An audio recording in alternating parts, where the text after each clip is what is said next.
Welcome to this particular session called The 5 Key Strategies for Successful Freelancing. I am Rachel Onamusi. I am the CEO of VN Sync, and I'm also one of the organizers for 10x Thrive.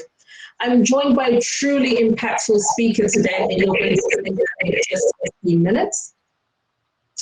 Over the next few minutes, I'll be asking my guest, who you can see on the screen, is Ms. Elizabeth Olawoyin, questions about the world of freelancing and remote working. So over the last 2 years, we know that remote working has truly come into its own as the COVID pandemic meant more and more people started to think about creative ways to earn money from home.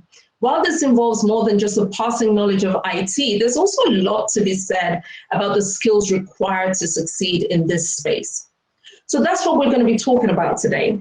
The last 5 minutes of the session, we'll be taking questions from you, the audience. So please do pop your questions in the Q&A section, and we will get to as many of them as we can.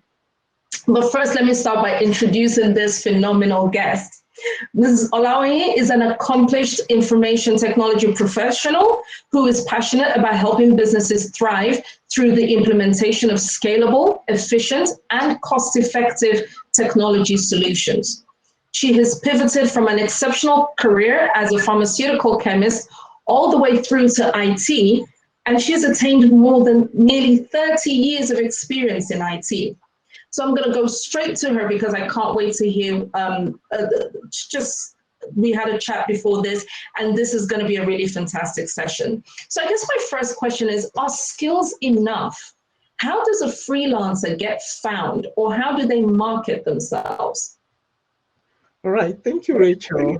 It's my pleasure to be on this platform, and I must, congratulate the organizers of this event. It's much needed at this time, and I hope everyone watching or listening online will really benefit out of this session. Thank you guys for joining. I appreciate your time. So, are skills enough? Well, definitely skills are not enough at all. You can have all the certifications, that's out there for your domain, but you need to have some non-technical skills. I mean, most people say those who actually make or break your career. So number one that I would like to talk about is attitude. Your attitude, you have to have the positive attitude. That's your ultimate responsibility to bring, to take to work. You need to go to work with positive attitude. Nobody wants to work with a rude or nasty person. So if you're a freelancer and you just don't, your attitude is a little bit on the on the negative side, you may want to take some classes to know how to show up at work, see the best in every situation. There's going to be tough times at work, of course, with your client, but you have to see the cup half full at all times. You have to be able to see the opportunities in obstacles. You've got to train your mind to see positive things. It doesn't matter what's going on in the day. In every day, there's good and bad. You want to focus on the good side, and you have to strike the balance, right, between your home life and your work life. It doesn't matter what's going wrong at home. When you shut the door, you need to leave that behind, or you can take it as far as in your car. Once you get to your client's parking lot, just shut the door to those issues at home in your car, and show up with a positive attitude. So that's number one. Number two that I would like to talk about, because our time is so short, it's concept of time. I call that concept of time. It's amazing that a lot of people, freelancing or even professionals, are still struggling with that particular topic, concept of time. Right. You have to have a good sense of time. You have to know, you have to be able to calculate intervals. between your targeted time and your current time. So if you have deliverables that are due maybe a week or two from now, you have to be able to know, what the time interval is, gauge yourself. If you're not going to be able to make it, then you need to start talking early with your Right. clients to say, hey, we're not going to be able to, and don't go with a blank sheet of paper to say, oh yeah, oh we're not. You think you can make it. You have to go with facts to support, your point that you're not going to be able to make it. Don't wait till the last minute and tell your client, well, I'm sorry, we can't make it. No employers will prepare things like that. So make sure you It's have the interesting time. you talk about this, because something that I find a lot of people struggle with is time zones, right? So you're a freelancer and you're in Nigeria, for example, or you're in South Africa, but your client is in California. So whose time matters more? Because at the end of the day, I'm asleep at 2 a.m., but it's 12 noon for the client. So how does a freelancer navigate this? Well, if you're a freelancer, it's not even a question. When your client is in a different time zone and they're telling you deliverables are due, you don't even need to ask, oh, the deliverables due 10 a.m. Is that your time or my time? No, your client time zone takes priority. So there are a lot of time converter tools online. Make use of those so that you don't make mistake in calculating the time. The trick, there's also a trick to when you schedule meetings with your client. Use the time zone feature in your scheduling tool. Let's say you're using Microsoft Outlook, Calendar, Google Calendar. Use those time features in there and schedule the meeting in the time zone of the client, not your time zone. Because I mean, unless you're going to be keeping track of every time zone and time differences globally. So schedule it in the time zone of the client, and your calendar will automatically convert it to your time. So that way, you're sure to get the time of your client right all the time. That's Right. how you go about it. Your client time zone is the priority. That's the time zone you need to work with. Okay. And another thing I think of some freelancers struggle with, especially if it's a large project, is ownership of the projects, right? So some people have a mindset of I just need to do my part and drop the projects. They didn't. I wasn't employed to come and do the coding in the back end. That doesn't concern me, or it's not my job to connect the front end with the back end. So, how does a freelancer position themselves in a world where people are happy to just do the bare minimum? What can a freelancer do in terms of ownership of the project that would really advance them, because that's what we're talking about, right? How to freelance successfully. What are some techniques that this freelancer can use when it comes to ownership of the project that would really set them apart? So So, when you freelance, that's you incorporated. You are technically running a company, though not on a large scale, because you are freelancing. So you're running your brand, may not be on a large scale. So you have to think like a business owner.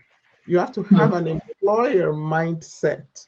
And what is an employer mindset? Generally speaking, employers think about performance and productivity and profit. So when you think from that perspective, that okay, this project is actually mine, it's my business, you're going to have to perform. You have to have that high performance, and you want to look at everything that will make you productive.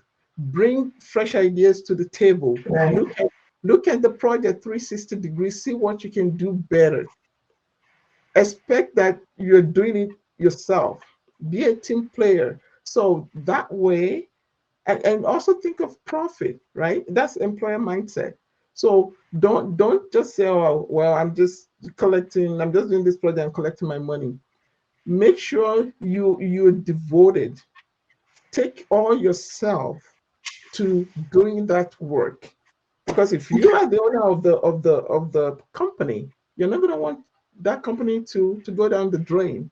So if you cannot allow your company to go down the drain or your business to flop, then you want to make sure you're doing your client's project with all that you've got. Decide Right. how to most effectively position yourself and get used to working long hours.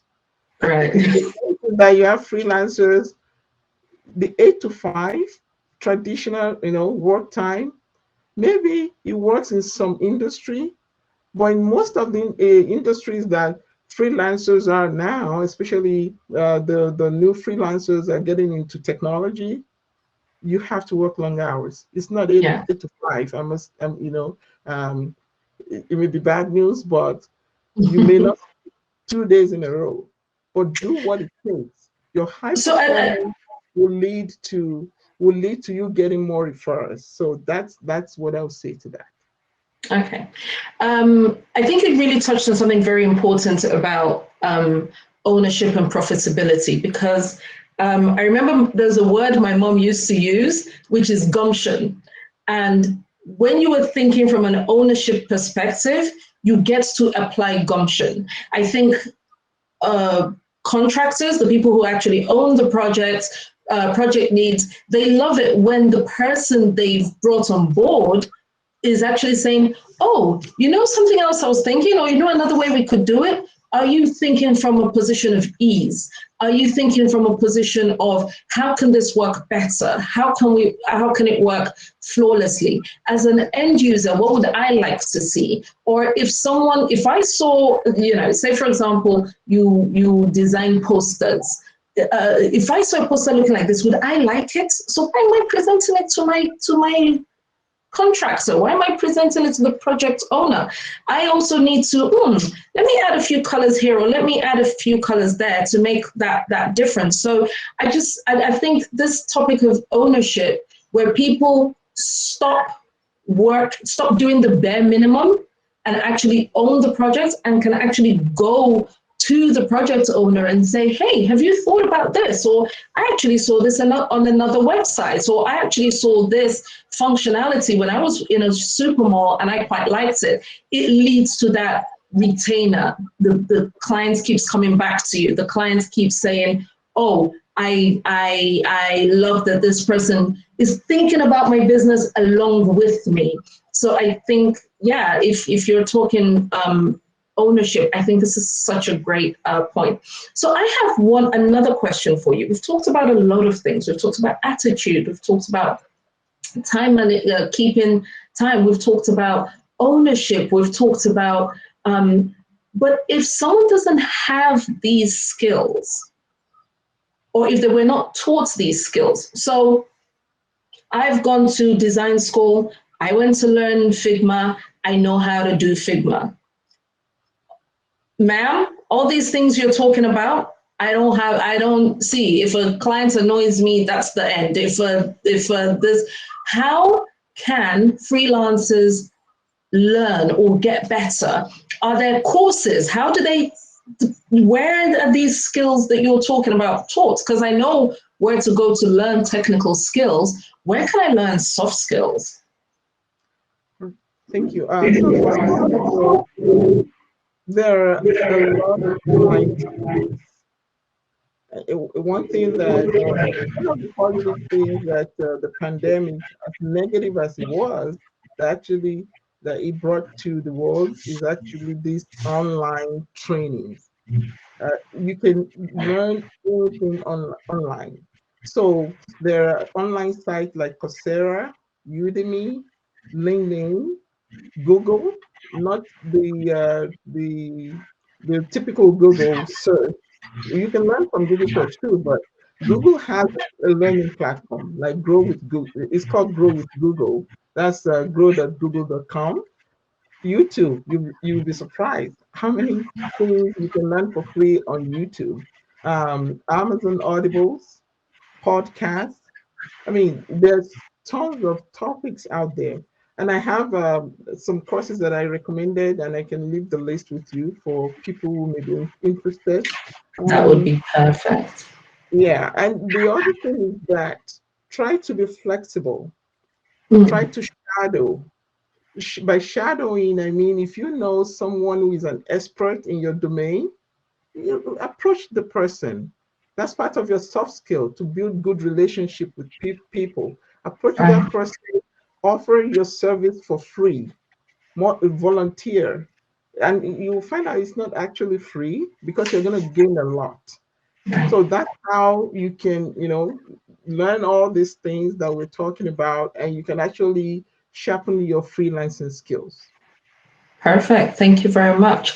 I'm just going to ask one more question and then I'm just going to go to the chat and see if there are any questions there. I have so many more questions, but I want to give the listening audience an opportunity to ask their questions as well. So, someone approached me the other day and said to me that, look, I'm tired of where I work. You know, it's that I feel overused and underpaid, and I'm thinking about just going freelancing full time. I know it's a gig economy. I can just go and I can start on Fiverr, on Upwork, on all these sites. What advice would you give to such a person who wants to do freelancing full time?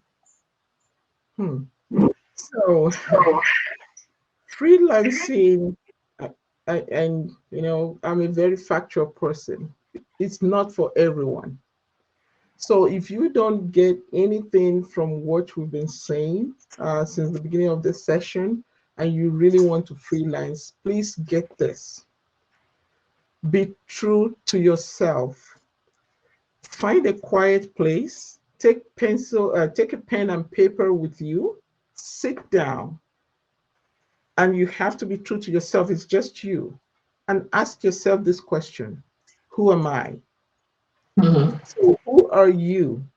Write the answers down to know who you are, because whatever you put down, that's your core. That's how where you're going to draw strength from. And when you define yourself, then nobody can define you otherwise. But if you don't define yourself and know who you are, people will define you differently and you will not like it. So once you write those down, then you know what your weaknesses are, and see how you can even leverage those weaknesses and modify them to be an asset for you. That's number Mhm. one. Number two, don't be a jack of all trade. Don't say, oh, now it's Google Analytics. Now, what is your niche? And that's time to knowing who you are. What do you have knack for? So I'll give you a quote from Pele. Pele said, "Success is no accident. It is hard work, perseverance, learning, studying, sacrifice, and most of all, love of what you're doing or learning to do." So don't be a jack of all trades. Know what gets you, what gives you that energy to keep going and going. And once you know that, make use of all that we've been talking about. Give it all that you've got. Be unstoppable. Just be unstoppable. It doesn't matter what is happening. Be unstoppable. Network with people. Be active and responsive. Don't wait 24 hours, 48 hours before you respond to emails. That's Mhm. gonna be so bad on you. So those are the things that, for if somebody's starting afresh, you want to make sure you focus on, so that way you can have good referrals, you can have leads. Don't waste your time on social media.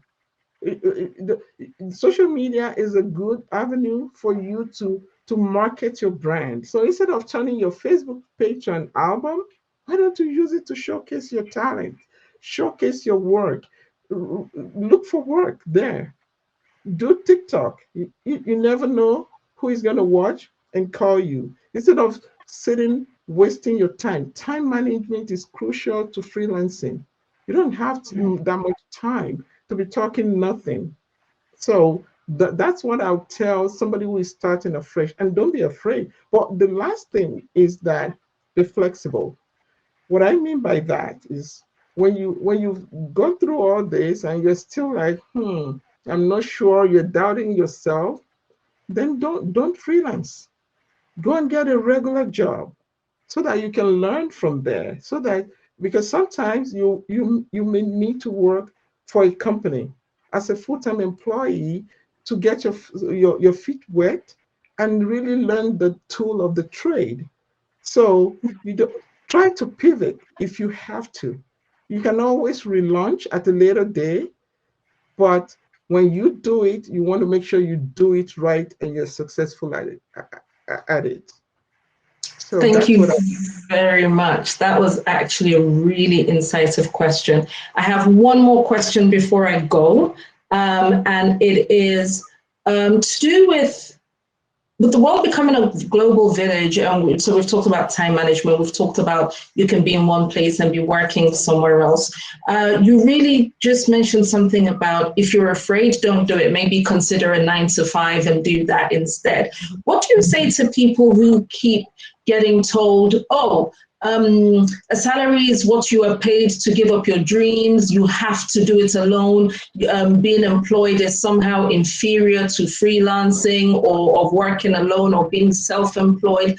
What would you say to someone who is straddling the field? I don't know, should I just submit my resume and go work for someone, or should I create a bio and kick off on my own?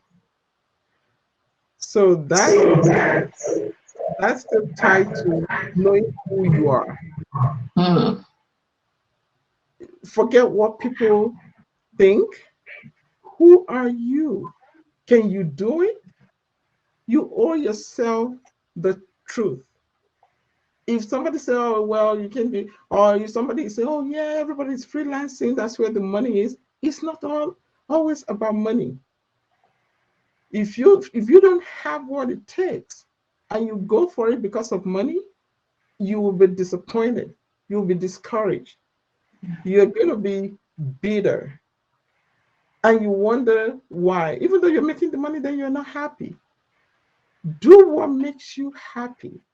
If you think you don't have what it takes yet, then go and do. Forget what people say. You own your career, not people.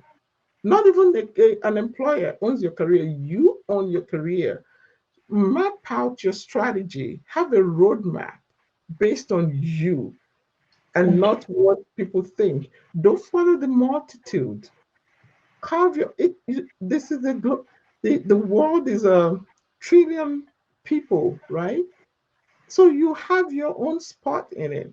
Have your own roadmap. Go for it. Just kind of zone out people.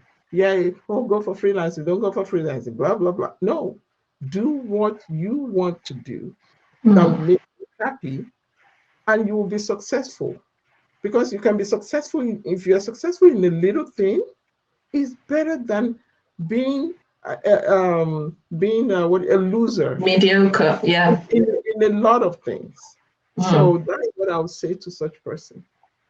Thank you so very much. This has been an impactful session with a lot of insight. I think these practical tips and real life circumstances will help those who are looking to earn an income through freelancing, particularly those who want to do so remotely.